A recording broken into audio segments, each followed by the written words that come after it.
The word of the day for today, January 26th, 2022, is mystique. Mystique. It's a noun.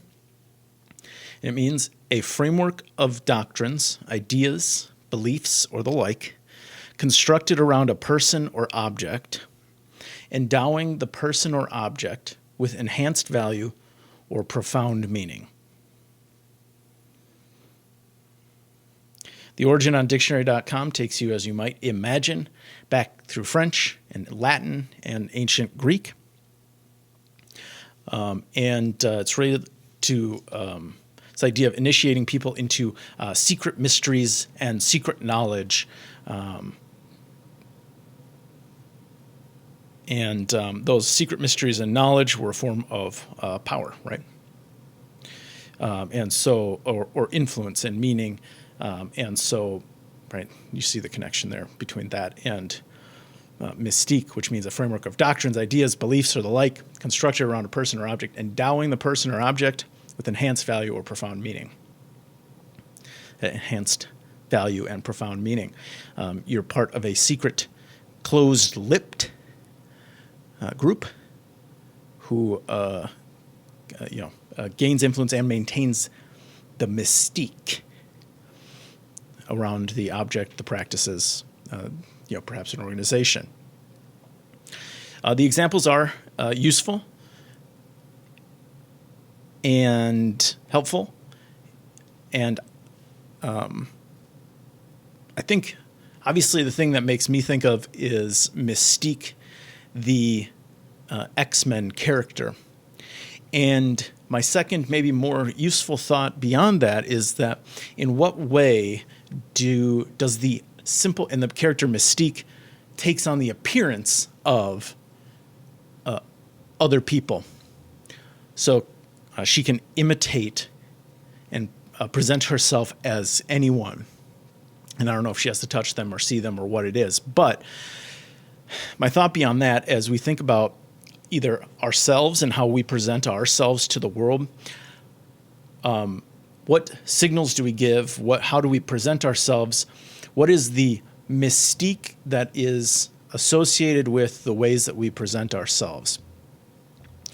And I think there's a subconscious and conscious responses that we have to each other based on how we present ourselves to the world. Clothing is one of those things. Your haircut, how you speak, all these different things are sort of creating this mystique, however mundane it may be, that sort of lays out the meaning and value that you have, or that you expect or want to have in the world, or have been trained to present for one way or another.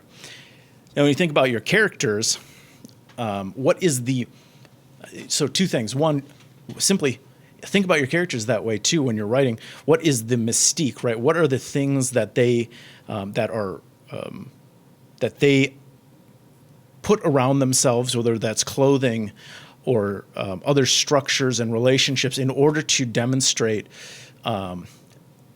their meaning or value in that world. Then you can look at what other characters notice about that person and how that creates meaning and perception within the context of the narrative. And if you can create that narratively rooted set of interpretations in that second character, you can play with whether those are accurate or not. Perhaps you have a trickster type character who has put on the vestments of leadership, of influence, of cultural significance, because they know how, and it's useful to the story, or it's useful, not useful to the story, not useful to the narrative, but rather useful to that character in their role in the narrative, right? Or useful to someone else. Sometimes you could create a trickster with a heart of gold who's doing taking advantage of their knowledge of how to create a mystique, a useful mystique, in order to benefit another character. Right? So you can create ironies, you can create, by creating that disconnect and creating knowledge in your reader about the behavior of that primary character or the trickster character and those that they are tricking.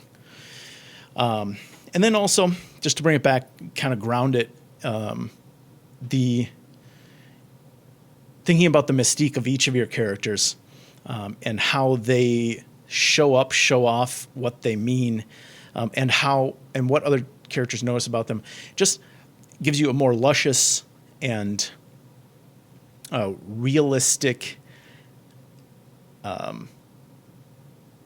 story and world. You're more comfortable as a reader. You can kind of start to pick up on what's different and between that world and this world, or see similarities in how we interpret meaning. And the things might be ludicrous and different. Carrying a stick of some type. That looks like a lightning rod. Be meaningless now, but in the context of your story, the mystique associated with that, or that's built up around that, we can understand that, like the wearing of something ridiculous in our own world. For instance, the wigs that the British judges or what do they call them? Solicitors wear in court. That's ridiculous, but it means something. There's an associated mystique.